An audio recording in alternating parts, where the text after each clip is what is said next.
Hey everyone, welcome to Easy Pharma. तो guys, जैसे कि सब्जेक्ट हमारे यहाँ पर चल रहा है pharmacotherapeutics D pharma second year का अकॉर्डिंग टू न्यू सिलेबस। तो देखिए, इसमें जो हमारा यूनिट सेकंड का सेक्शन डी था ये हमारा कंप्लीट हो चुका है। हमारा जो लास्ट वीडियो लेक्चर यहाँ पर रहा था इसमें हमने डिस्कस किया था यहाँ पे माइग्रेन। तो आपको ये जो हमारी वीडियो लेक्चर है इनकी लिंक सबको डिस्क्रिप्शन बॉक्स में मिल जाएगी, यहाँ से आप इनको ईजिली वॉच कर सकते हैं। तो आज हम यहाँ पे स्टार्ट करें एक तरह से सेक्शन ई जो हमारा यूनिट सेकंड का रहने वाला है, गैस्ट्रो इंटेस्टाइनल डिसऑर्डर।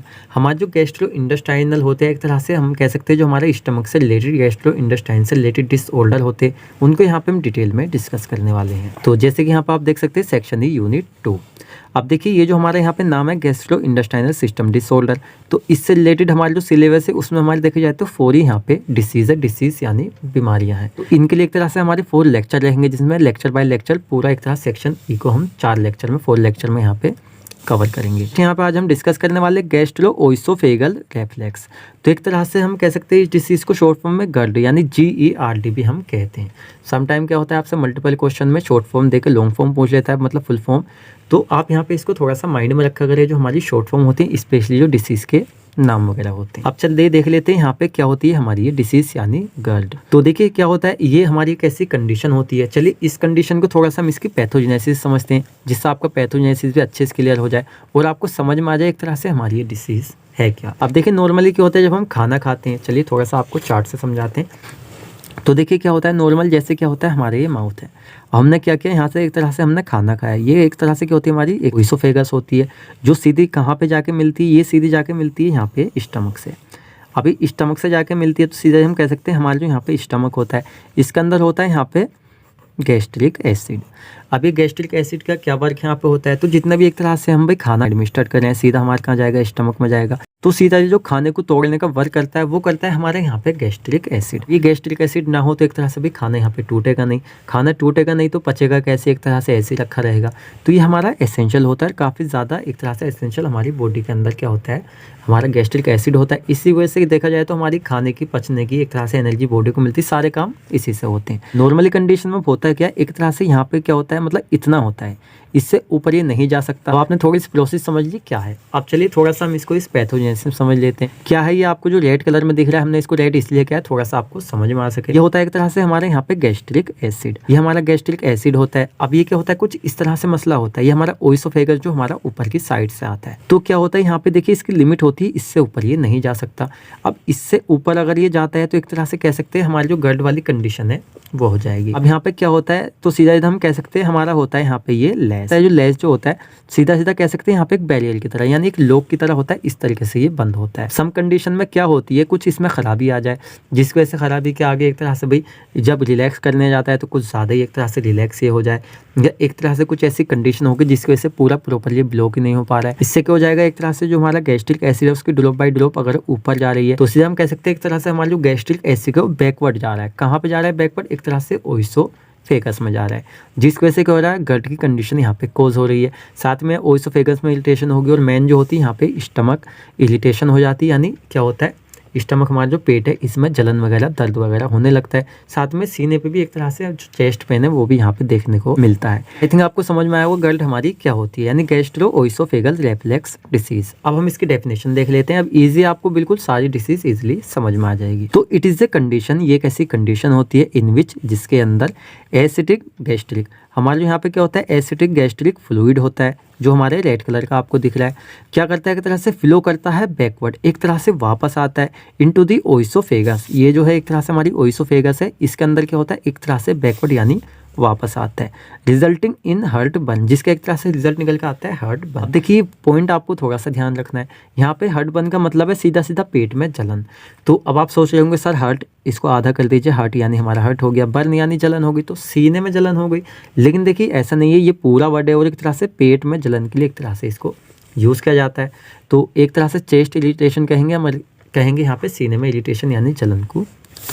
तो इस तरह से हो जाता है। अच्छा एक और कंडीशन जिसमें हम पता लगा सकते हैं कि एक तरह से हमें जो GERD है वो कंडीशन है जैसे फ्रीक्वेंट हर्ट बर्न, एक तरह से बार बार क्या होना भाई पेट में जलन होना, may be an indication of this disease, ये एक तरह से इंडिकेशन के आपको गट की कंडीशन नहीं है, एक तरह से चेक करा लेना चाहिए। ये आपकी इसकी डेफिनेशन हो जाती है। अब आप चाहें तो इसकी डेफिनेशन इस तरह से भी लिख सकते हैं, यहाँ पे और करके हमने डबल लिखी हुई, जो आपको इजी लगे आप उसको लिख दें।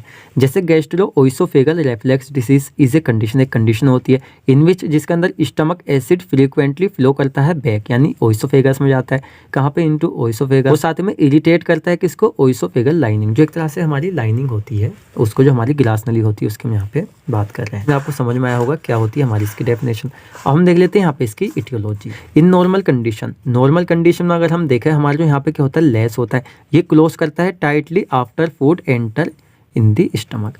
तो देखिए इसको आप इस तरह समझिए, क्या होता है जब हमारा माउथ होता है, भाई हमने क्या किया, भाई खाना खाया, खाना एक तरह से इसके अंदर आता है, जब ये एंटर कर जाता है खाना इसके अंदर, तो क्या होता है हमारा जो लेस होता है ये टाइटली एक तरह से क्लोज हो जाता है। जब भी क्लोज हो जाएगा तो एक तरह से वापस नहीं जा पाएगा, तो हमारा गल्ट यहाँ पे हो गई नहीं।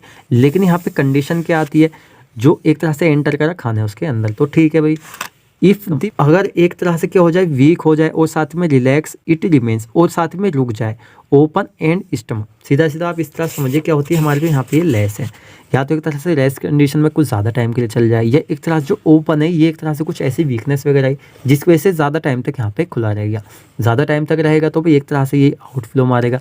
और यहाँ पे एक कंडीशन और होती है, क्या होता है यहाँ पे डिलेड गैस्ट्रिक एम्प्टिंग, ये क्या हमारा ड्यूडेनम है, तो यहाँ पे हमारी प्रोसेस जाती है, अब यहाँ पे खाली नहीं हो रहा है, ये डिलेड हो गया तो यहाँ पे भरा रहेगा, भरा रहेगा तो एक तरह से ऊपर को प्रेशर डालेगा, जब प्रेशर डालेगा तो जब भी ये वीक हो सकता है उसके बाद भी ऊपर जा सकता है, तो वहाँ पे भी एक तरह से गल्ट वाली कंडीशन आ सकती है, यानी गैस्ट्रिक एसिड यहाँ भी ऊपर जा सकता है।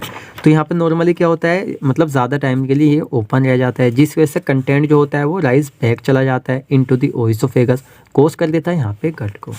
अच्छा, अदर कुछ हमारी ड्रग जिनका हम ज़्यादा यूज़ करें तो उससे भी हो सकता है, जैसे एंटी हाइपरटेंसिव ड्रग, जो एक तरह से बीपी कम करने के लिए हम ड्रग लेते हैं, एंटी अस्थमेटिक एजेंट, और साथ में यहाँ पे एंटी डिप्रेसेंट, इनका ज़्यादा एक्सेसिव क्वांटिटी में यूज़ करने से ज़रा सी आपको भाई कुछ हुआ आपने ये ले ली, तो इस तरह से मतलब ये हो सकता है। इसलिए कहते हैं किसी भी दवा को हिसाब से ज़्यादा नहीं खानी चाहिए और विदाउट डॉक्टर की कंसल्टेशन। देन चलिए अब यहाँ पे हम देख लेते हैं पैथोजेनेसिस। अब देखिए पैथोजेनेसिस क्या होता है, इसको हिंदी में हम कहते हैं रोग जनन। ये वैसे तो हमने आपको इसकी डेफिनेशन जब समझाई थी, बताई थी किस तरह से हमारा ये होता है। चलिए थोड़ा सा और इसको डिटेल में समझते हैं। जैसे कि क्या है, हमारी ओइसोफेगस से खाना आ रहा है हमारा इस तरह से, ये अंदर एक तरह से आया, चलिए ठीक है आ गया, ये यहाँ पे बंद हो गया, हमारा जो गैस्ट्रिक एसिड है उसमें खाना गया, वहाँ पे वो टूटा, सारे काम हुए, उसके बाद ये ड्यूडेनम में एक तरह से चला गया, बाइल रिफ्लेक्स हो गया।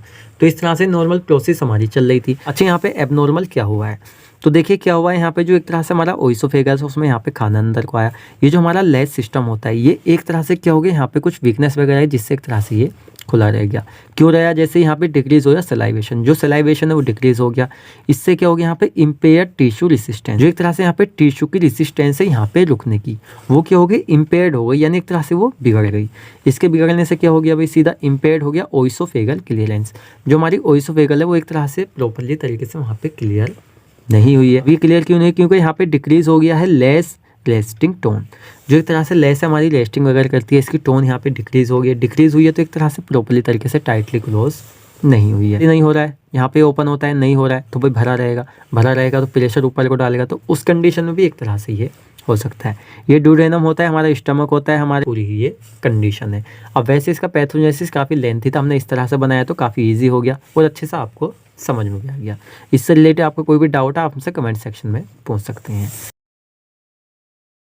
हम देख लेते हैं यहाँ पे क्लिनिकल मैनिफेस्टेशन यानी सिम्टम्स, कौन कौन से सिम्टम्स एक तरह से हमें देखने को मिल सकते हैं। फर्स्ट यहाँ पर आ जाता है हार्ट बर्न यानी पेट में जलन, साथ में चेस्ट पेन यानी सीने में दर्द, डिफिकल्टी इन स्वेलिंग, साथ में डिस्टर्ब स्लीप, नींद अच्छे से नहीं आएगी, क्रोनिक कफ, कफ एक तरह से क्रोनिक टाइप में लंबे टाइम तक रहेगा, साथ में यहाँ पे वर्सनिंग अस्थमा, और साथ में वेट लॉस हो सकता है, नोजिया हो सकता है, ब्लैक स्टूल। नेक्स्ट इसमें हम देख लेते हैं नॉन फार्माकोलॉजिकल मैनेजमेंट, बिना दवाइयों को कैसे इसको एक तरह से मैनेज हम कर सकते हैं। जैसे चेंज डाइट, अब देखिए ज़्यादा एक तरह से आप कुछ फैटी फूड वगैरह खा रहे हैं, फ्राई फूड वगैरह खा रहे हैं, तो उसमें आप एक तरह से मेंटेन कर सकते हैं, अपनी डाइट को चेंज कर सकते हैं। साथ में चेंज लाइफ स्टाइल, अपनी लाइफ स्टाइल चेंज कर सकते हैं। अगर आपको लग रहा है कि भाई गट की कंडीशन आ रही है, कुछ लाइफ स्टाइल हमारा ऐसा है जिससे एक तरह से चीज़ें कॉज हो रही तो आप उसको चेंज कर सकते हैं।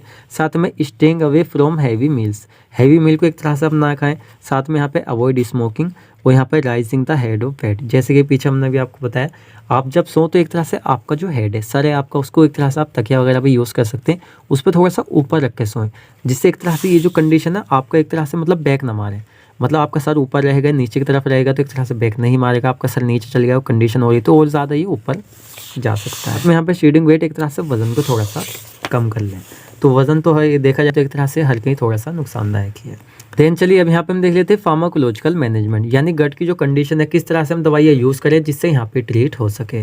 तो फर्स्ट यहाँ पे H2 रिसेप्टर ब्लॉकर का हम यूज़ करते हैं, जैसे दीज आर दी ड्रग, ये हमारी वो ड्रग होती है विच डिक्रीज एसिड प्रोडक्शन। अब देखिए यहाँ पे जो एसिड है क्या है भाई, यहाँ पे पूरा खाली नहीं हो रहा है एक तरह से, मतलब जो इसका इम्पटिंग खाली होने का टाइम है वो डिले हो रहा है, यानी एक तरह से डिले हो रहा है, हो ही नहीं रहा है। तो हम क्या कर सकते हैं, इसके प्रोडक्शन को कम कर सकते हैं, प्रोडक्शन कम होगा, यहाँ तक नहीं आएगा, थोड़ा नीचे ही रहेगा, ऊपर से यहाँ को प्रेशर कम लगाएगा ऊपर को। तो इस तरह से एक तरह से कह सकते हैं हम इन दवाइयों को दे सकते हैं, जैसे जेनटेक हो गया, पेप्सिड एसी हो गई और साथ ही में टेगामेट हो गया। अच्छा एंटासिड, अब एंटासिड कौन नहीं जानते हैं भाई, सभी जानते हैं। नॉर्मल आप डॉक्टर के पास जाते हैं, फीवर की दवाई में भी एक तरह से डॉक्टर आपको एंटासिड लगा ही देता है जिससे इरिटेशन दवाई कोज ना करे। इसमें हमारे एक तरह कौन कौन सी आती है, लाइक जैसे यहाँ पे मेलोक्स हो गया, यहाँ पे A2 टाइम हो गया शायद, तो यहाँ पे मेलोक्स हो गया, साथ में रायोपाम हो गया, और यहाँ पे रोलेट्स हो गया, और साथ में यहाँ पे टम्स हो गया। और एक तरह से प्रोवाइड क्विक रिलीफ, ये क्या करते हैं, प्रोवाइड करते हैं क्विक रिलीफ। साथ में यहाँ पे प्रोकाइनेट हो गया, जैसे एक तरह से हम कह सकते हैं these drugs help in emptying the stomach faster, यानी एक तरह से सीधा सीधा हम क्या देख रहे थे, यहाँ पे हमारा जो स्टमक है इसको जल्दी से हमें क्या करना है, यहाँ पे खाली करना है। खाली करेंगे तो एक तरह से भी क्या हो जाएगा, मतलब एम्प्टी सीधा कह सकते हैं, तो ये खाली हो जाएगा जिससे ऊपर प्रेशर नहीं जाएगा। तो इसके लिए एक तरह से क्या कर सकते हैं, हम प्रोकाइनेटिक यूज़ कर सकते हैं। तो एक तरह से ये हमारे होते हैं। नेक्स्ट हम देख लेते हैं प्रोटॉन पंप इनहिबिटर्स, इसमें हमारा यहाँ पे प्रिवेसिड आ गया, साथ ही में यहाँ पे नेक्सेम आ गया और एसिड फैक्स आ गया। तो ये हमारी कुछ दवाइयाँ हैं जिनका यूज़ करके एक तरह से जो हमारी जो गट की कंडीशन है उसको एक तरह से हम कम भी कर सकते हैं, ट्रीट भी कर सकते हैं, मैनेज भी कर सकते हैं। इसकी डेफिनेशन आप चाहें तो हिंदी प्लस इंग्लिश में लिख सकते हैं, जो बच्चे एक तरह से इंटरेस्टेड हैं इसमें। तो आपका जो टॉपिक है यहाँ पे कंप्लीट हो जाता है। अब आपको वीडियो लेक्चर कैसा लगा आप हमें कमेंट करके बताएं, आपका कोई भी डाउट रहेगा आप मुझे कमेंट सेक्शन में क्लियर कर सकते हैं। एंड आप हमसे पर्सनली कनेक्ट होना चाहते हैं तो आप हमारे इंस्टाग्राम आईडी को फॉलो कर सकते हैं, लिंक आपको डिस्क्रिप्शन बॉक्स में मिल जाएगी। तो आपको वीडियो लेक्चर अच्छा लगा है तो वीडियो को लाइक करें, अपने फ्रेंड्स के साथ भी शेयर करें, एंड आप हमारे चैनल पर नए हैं तो चैनल को सब्सक्राइब करें।